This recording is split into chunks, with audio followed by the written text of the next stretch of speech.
Hello and welcome. My name is Kubeir. I'm a CICC licensed immigration consultant. This channel is all about Canadian immigration news and updates and things you should do, things you should not.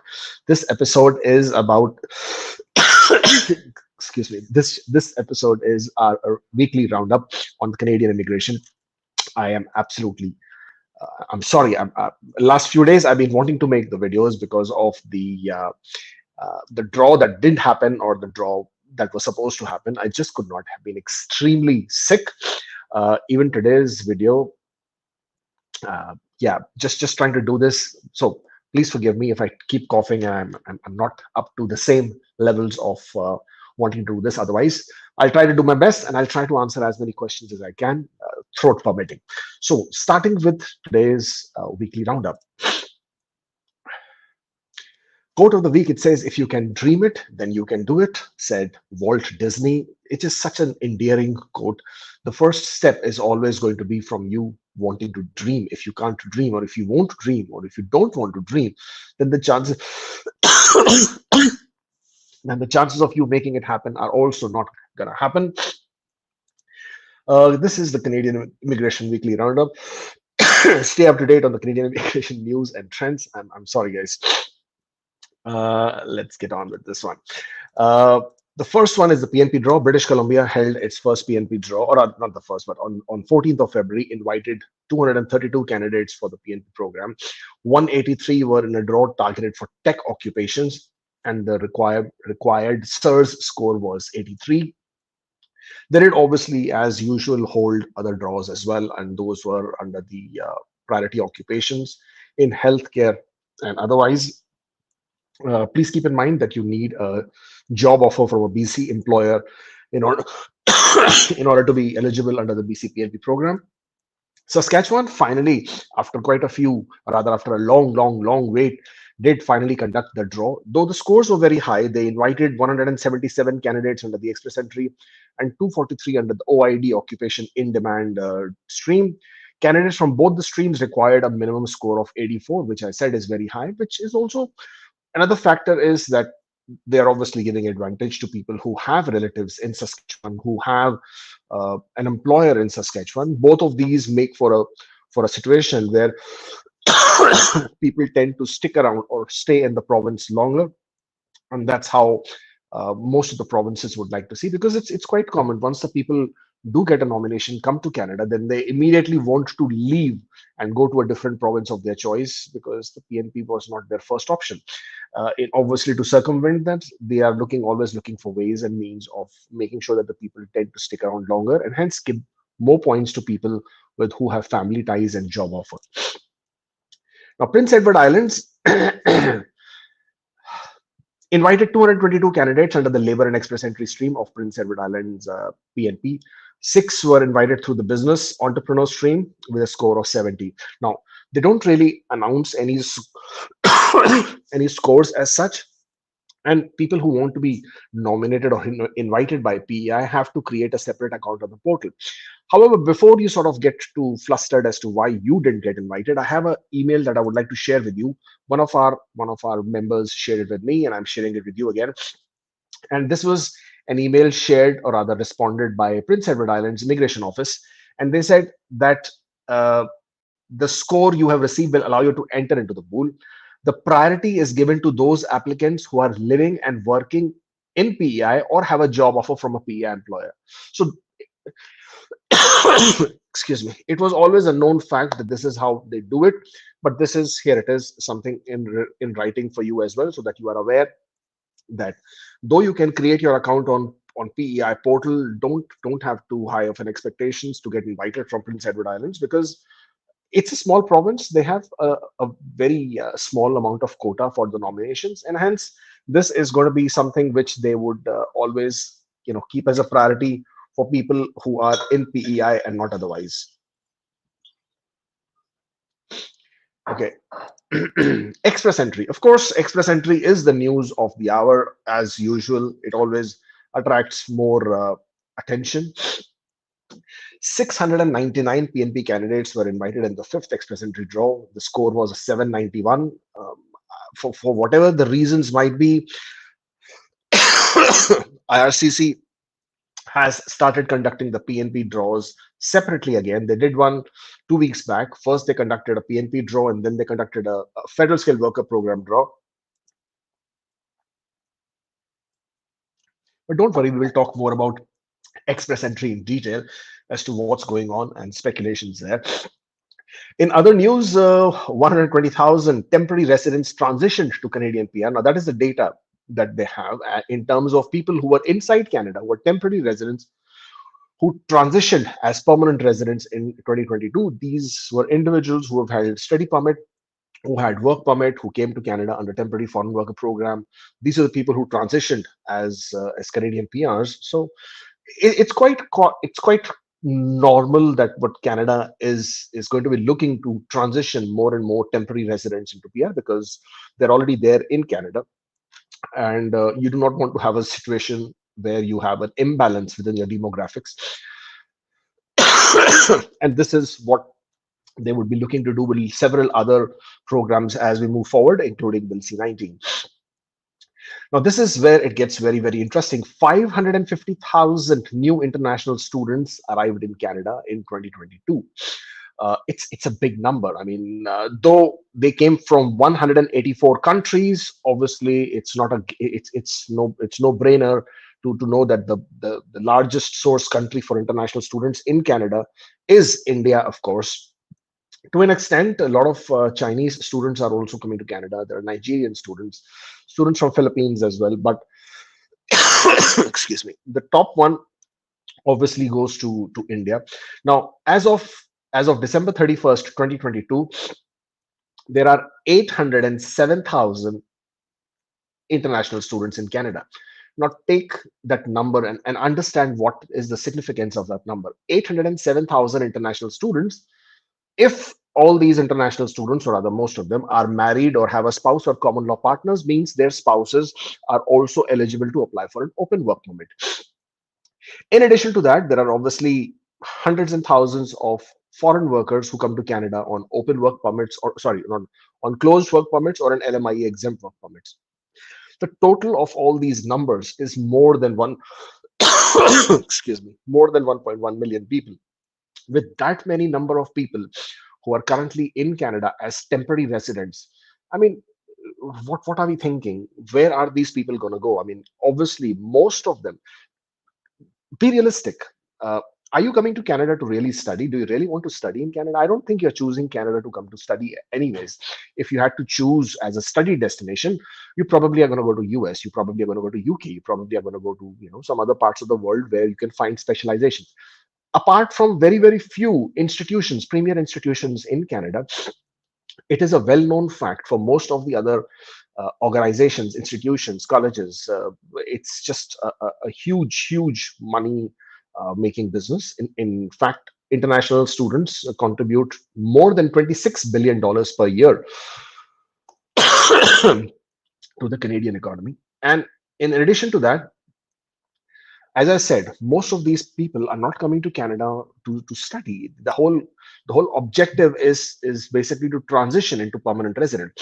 So if this is the number that you have of people who are already in Canada, or rather these are the new international students, and the total number of students is now 800 sub thousand, and then their spouses, and then the open work permit holders, and then the closed work permit holders. If this is such a large number of people, then you can understand that they are quite flustered and they're quite frustrated with the fact that they are also not being able to find any specific pathways. Now, when we talk about pathways, yes, they do get additional points for Canadian work experience. Yes, they do get additional points for Canadian education. COVID struck badly. A lot of people who had come with this whole plan of wanting to study in Canada, a lot of businesses closed down, a lot of people lost jobs. These people were obviously not able to find jobs.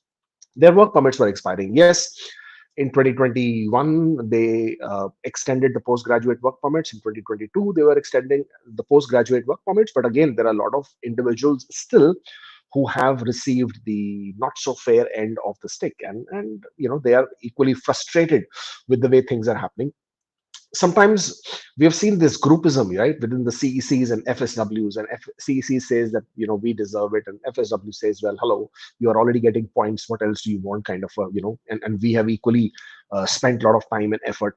So again, I would like to sort of highlight this aspect. It's not about that one group is better than the other. At the end of the day, everybody is in the same journey. Everybody has the same objective, same goal. Everybody is aspiring to gain a Canadian permanent residence at the end of the day. So at the end of the day, Canada will do what is best for Canada. They're not going to be giving any specific favors to anybody. And whenever we start saying that we deserve it, or they have to do it and it's fair or unfair, we have to always look at the whole thing in a much more rational manner, and understand why are the draws being done, why is this whole process being handled, how is it being handled.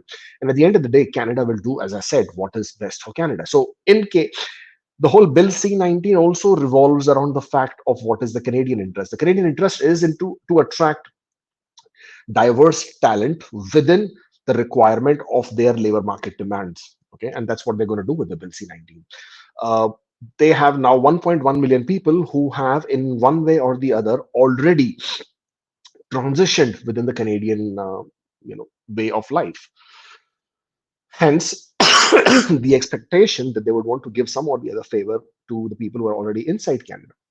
And again, it comes down to the last express entry draw that happened. It was a federal skilled worker program specific draw.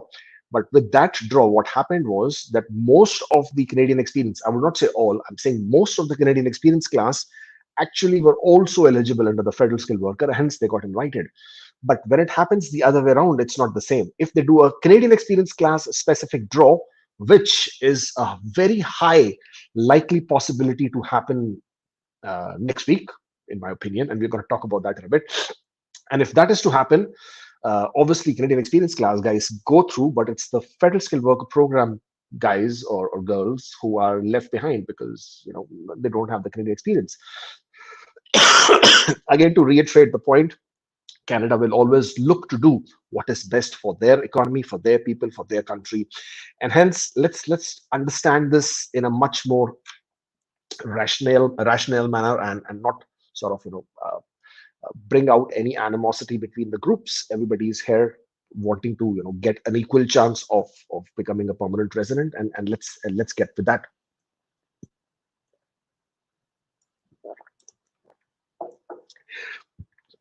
That's basically for the presentation. Connect with us on the social media platforms: Instagram, Facebook, Twitter, of course. And if you're still here, please yeah, do hit the subscribe button. But yes, that was that. But let's talk more about express entry, and I'm sure most of you are interested in that, and that's the reason why you're here today. So let's talk more about that. What's happened there? Well, there was a draw. This was on the 15th of February. Draw number 241. This was provincial nominee program specific draw. Tie-breaking rule was 8th of Feb. Number of invitations 699, and the score was 791.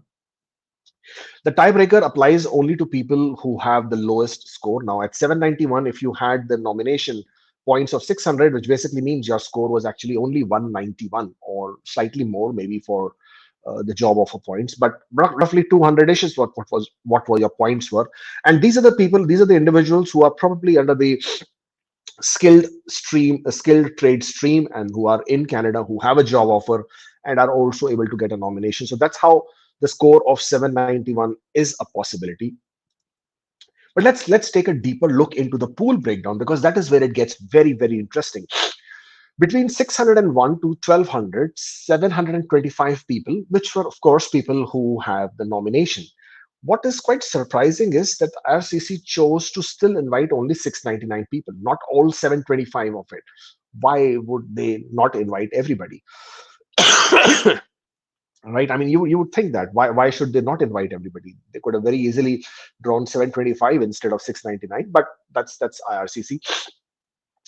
501 to 600, 1,415. That's a big number. By any standards, that's a big number, because If you look at the history of express entry, you will realize that the scores above 500 earlier were not something which was happening regularly. I mean, a lot of people were not adding themselves in the scores of 500 plus. So where has this change happened? And let's talk about this for 1 minute, because before we get on, because this is one area which is something which has brought a lot of sleepless nights to a lot of people. So between this 501 to 600, or even if you look at 491 to 500, where you add 1226, mind you, in the last draw, most of the pool had already cleared out. So most of these profiles are new profiles. 2,641 profiles with score of 491 and above are almost, give or take a few profiles, are basically new profiles. Now, if these are new profiles, where are these people coming from? Such high scores. Let me give you a few scenarios how you can actually get such high scores, and it's not really that difficult. If you are an individual who otherwise can score 481, you are a 29-year-old single, CLB 10, and 3 years of experience, masters in your home country, you can score 481. But now you choose to come to Canada and do a double masters, and also choose to study master's degree in Canada. Once you complete your master's degree, you get added with 30 points, shooting your score up to, 500 plus. It's one scenario. Even if you choose to do a 1 year diploma, that would also add 15 points to your score, bringing your score to 496.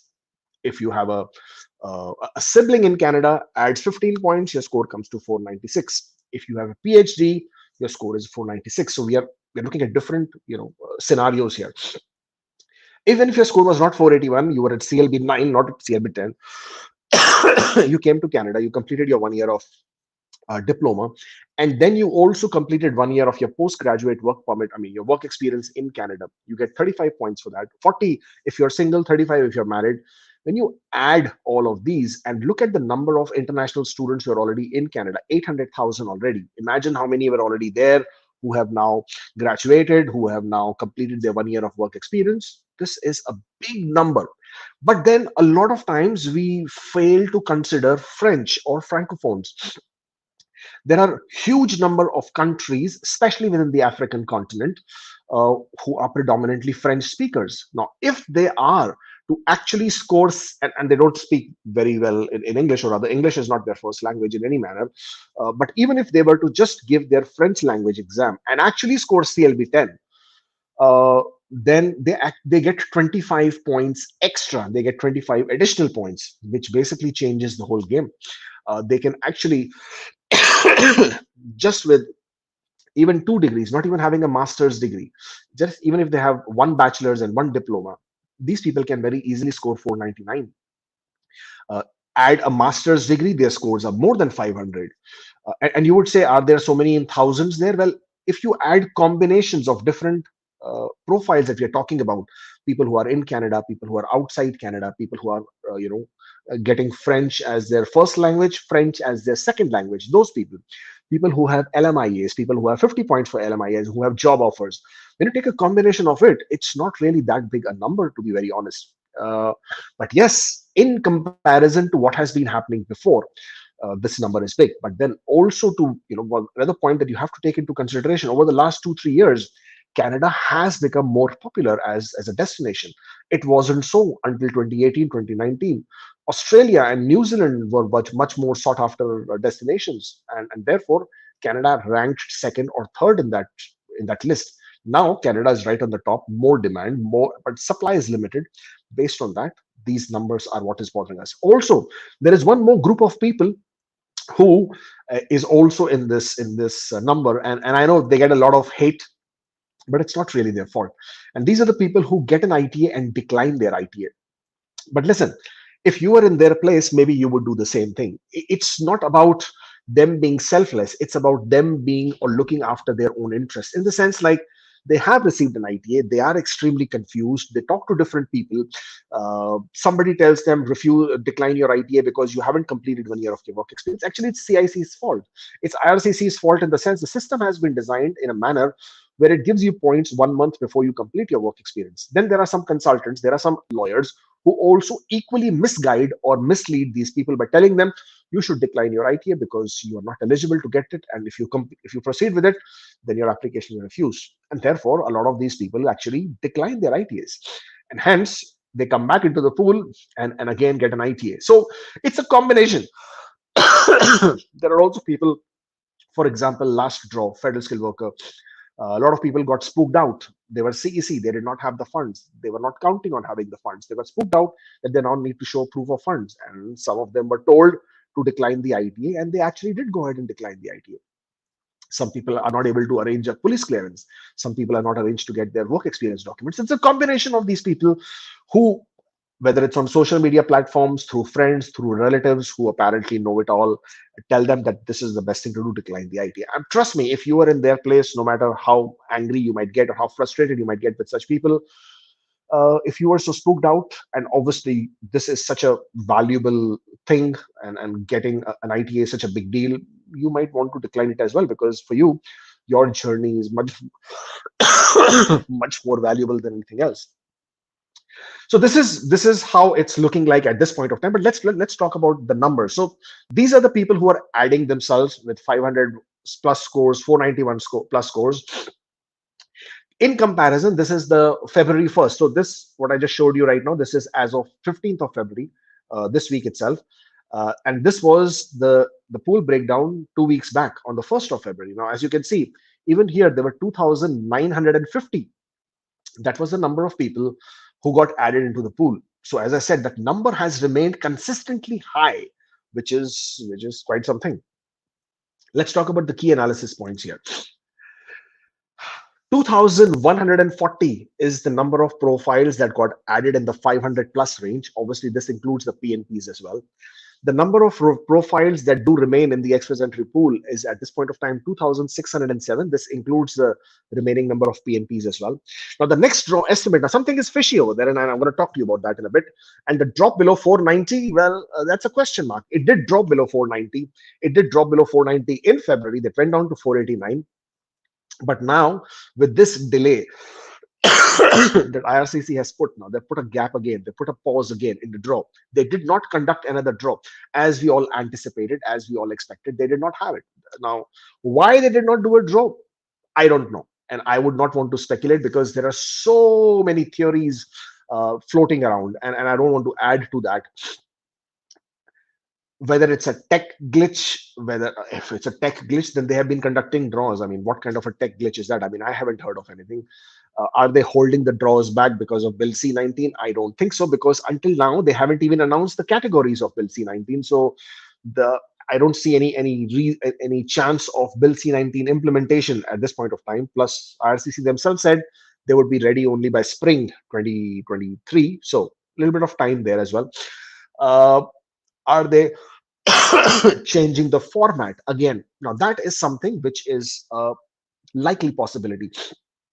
Why did they conduct a PNP versus FSW draw the last draw that happened? Why did they conduct it in that manner? Is the next draw now going to be PNP versus CEC? I mean, they've already done a PNP.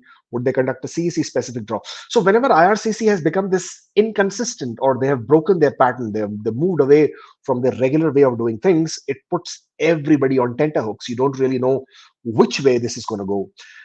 In my opinion, and based on whatever background, if you look at historical data, if you look at whatever IRCC has done in the past, in my opinion, I would assume and speculate, if you would allow me that liberty, that the next draw could possibly be a CEC specific draw, and it could very well happen next week. Again, happens, not happens, I don't know. I'm just, based on what they have been doing all this while, is what I'm thinking. There is indeed a lot of pressure on them from people, from different members of parliaments, from a lot of political agendas there as well, to sort of have at least something to talk about with regards to the Canadian experience class as well. So I wouldn't be really surprised if I see a CEC specific draw. Now, if that happens, what that primarily does is it leaves out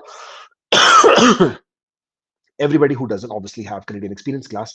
But what about people who have a job offer? What about people who have gained points learning French, etc.?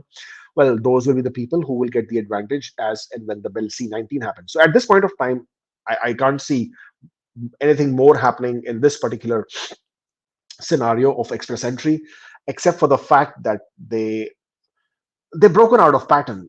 And if they had to conduct a federal skilled worker specific draw yet again, then they probably would have done it, which they didn't. With this break of pattern and with no reasonable explanation as to why did they conduct a PNP plus an FSW draw last time, opinion, speculation, prediction, guesstimation, whatever you want to call it, I would absolutely think, or rather be inclined in saying that it could be a CEC specific draw as early as next week. And well, fingers across to see how it's going to go. Now, there are a lot of comments here which says, what about 480s? Well, absolutely, people who are below 480, for them to start with, this is looking extremely difficult. And I've done a seminar in Ahmedabad, I did a seminar in Chandigarh, I did a seminar in Hyderabad very recently, last week. And I'm still at this point of time in Hyderabad, recovering from this whatever has gone down here. And I've been saying the same thing. Please do not fall into the trap where you are getting promised that you'll get a PR in 6 months kind of a thing. It's not looking likely. And if your scores are below 480, unless you are part of the category that will be announced in Bill C19, you have to start looking at other options, whether it's coming to Canada as an international student, whether it's adding French, whether it's finding a job offer. There will be no other fourth option. PNPs, yes, of course, if you get invited, you should not let it go. There are a lot of people who do get invited. Like right now, the skill trade stream that happened in Ontario, a lot of people got invited, but obviously they are not eligible, but they got invited anyways. That's a lot of draws, a lot of invitations that go down the drain. But then again, those people didn't know they would get invited, right? So those are the situations that are happening. 15,892 invitations have been issued. 70,000 is my expectation, my speculation of the number of invitations to be issued in 2023. The candidates in the express entry pool are roughly 240,000 at this point of time. Quotas for 2023, and this is the number of people, not number of ITAs. Number of people is 82,880 in the federal, it's not federal, federal high skilled categories, and approximately 20,000 people who will come through the 20 from the PNP linked to express entry. So this is what you're looking for, the 2023 quotas within the express entries.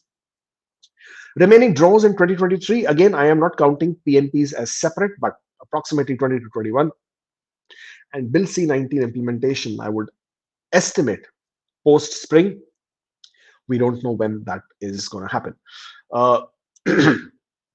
This is primarily my speculation as to what exactly is going on. As I said, there reasons as to why the draw did not happen, I don't have any. I've been trying to break my head around it. I tried to sort of speak to so many people who keep a very close watch on what's going on with the Canadian immigration.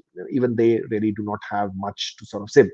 But I mean, as much as we say people below 480s have it very difficult, even the 480s range, every time the score comes close to 490, 491, as we have seen in the past, IRCC plays this googly, right? They sort of bowl this, and suddenly it goes out of hand. So as they say, so close to you and yet so far. That's what they've been doing. They did it in November. They did it now. It touched 490, 489, and again with this gap in the draw, the pause in the draw. Again, I don't expect the scores to go down in the next draw. I would expect it to remain at 489, 490, or probably go up. That is provided they conduct an all-program draw. If they conduct a CEC specific draw, I expect the scores to be in the 480s range, because that is what's going to happen. Because there is no way of clearing out, or rather identifying how many people are there at the Canadian experience class and federal skilled worker in the pool. There is no way to know that. Only IRCC knows that. Because we don't know that, but because the way the profiles of people are, most of the people who are in the express entry pool with such high scores should technically be Canadian experience class. Therefore, I would estimate that if there is a CEC specific draw next week, then it would be in the 480s range. Again, because we don't know how many invitations will be issued, and we don't know how many people are there in the pool, it's very difficult to say where in 480s will that number drop to. But again, your guess is as good as mine. Let's keep our eyes open as to see what exactly happens when it happens next week, if it has to happen. But yes, if you're still here, do hit a like button on this video and subscribe to the channel, guys. I mean, that's how we'll get these numbers up. Let's take a few questions before I scoot off, because my throat is now really beginning to play a trick with me.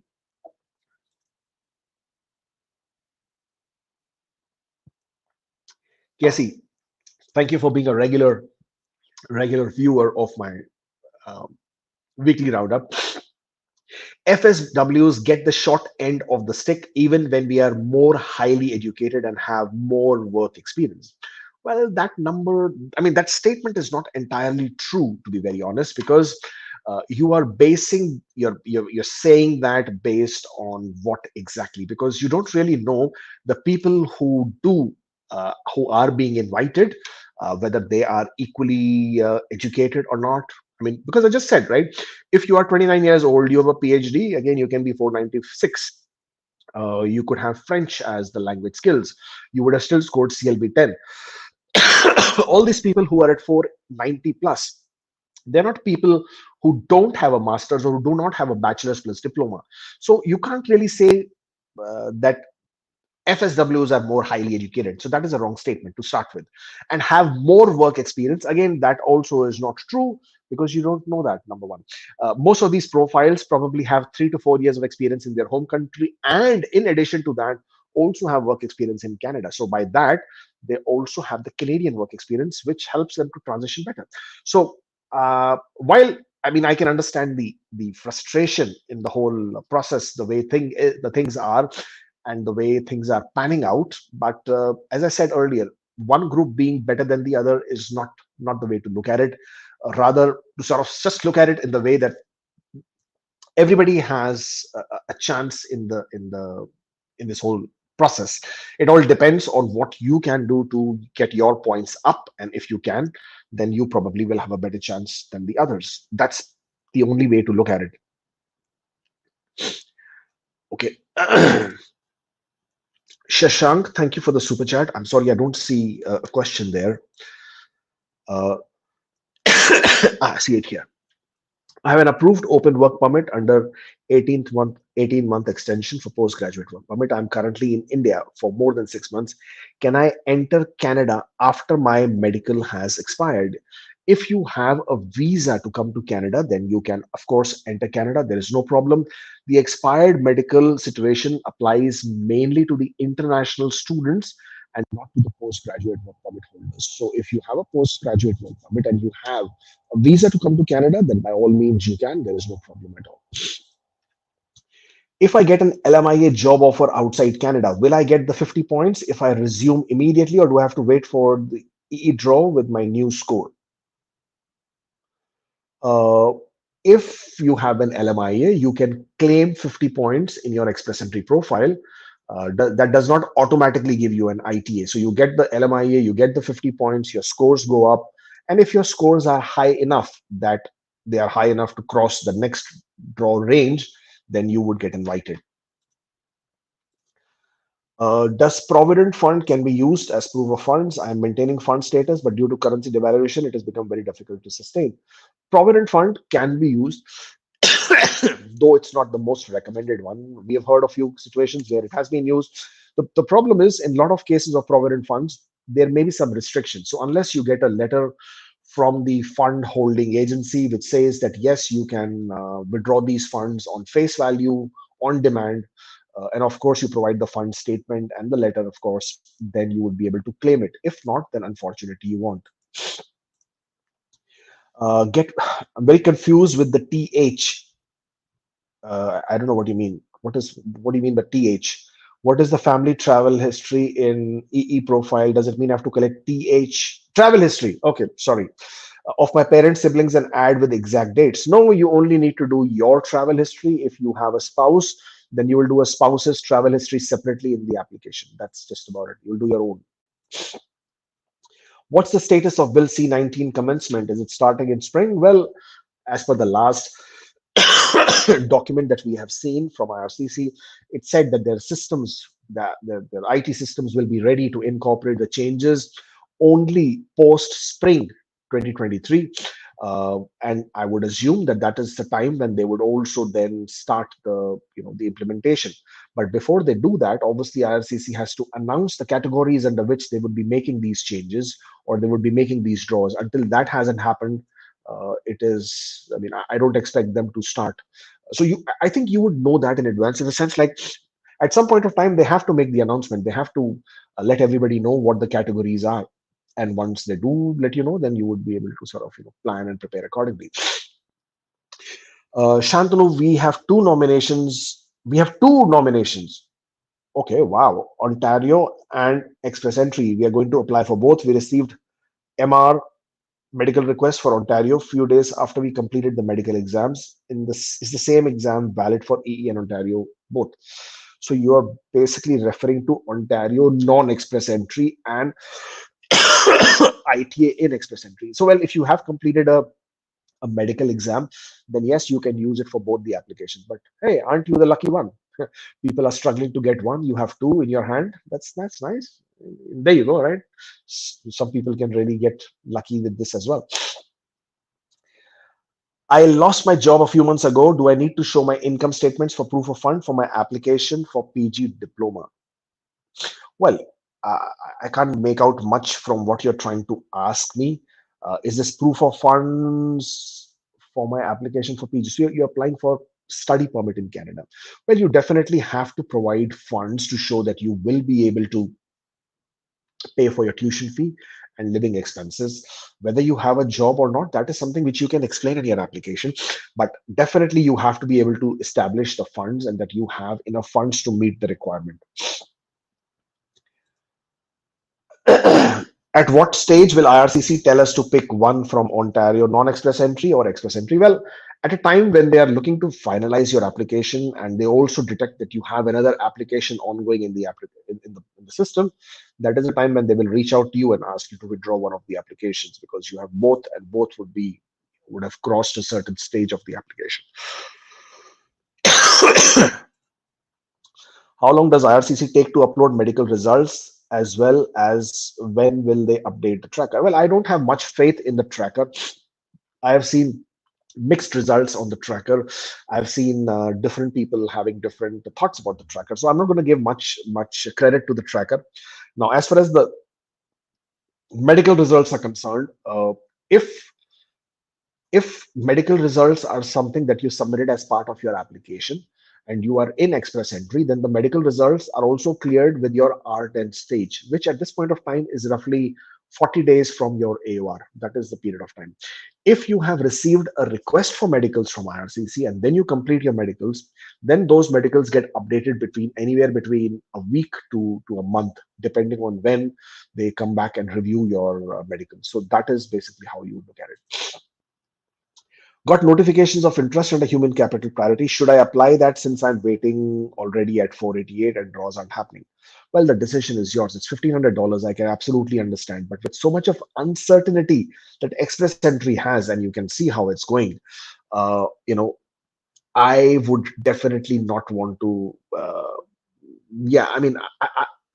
I would like to sleep peacefully. I mean, as I said, I can understand it's $1,500 and that can be a lot of money, but I would value my peaceful sleep versus having to keep watching how IRCC is behaving in express entry draws. You've seen how they've done it. The last time they did FSW only.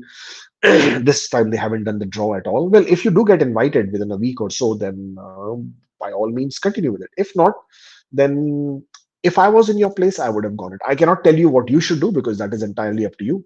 But if I was in your place, I would have taken Ontario and gone with it. I guess you got a bug while your travels. Well, it happens, right? This is all part of the game.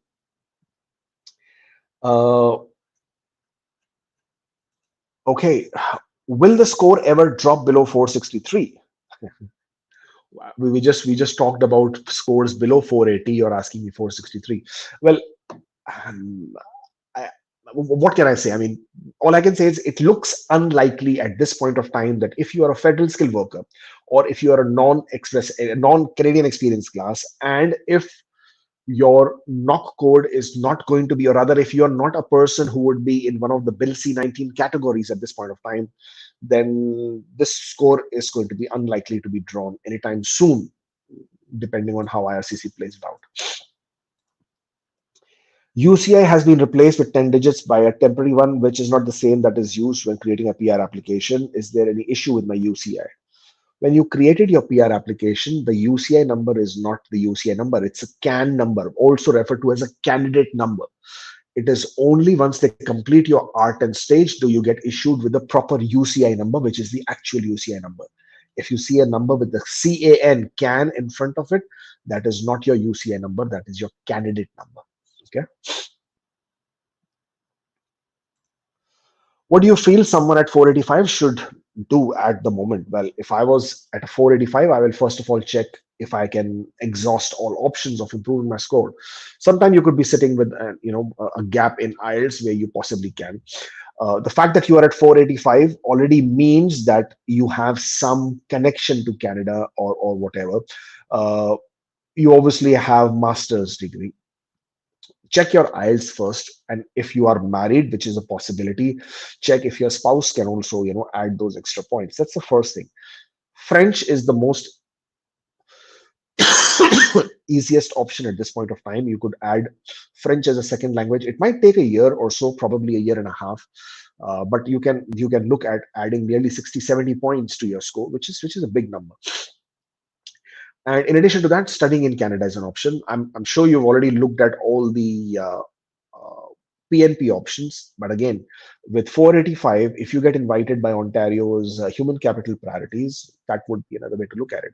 So once you've exhausted all the PNP options, once you've exhausted all the ways of improving your CRS score, then try and look at whether studying in Canada, whether you can do French as a second language, or whether you can find an employer who can help you with the job offer.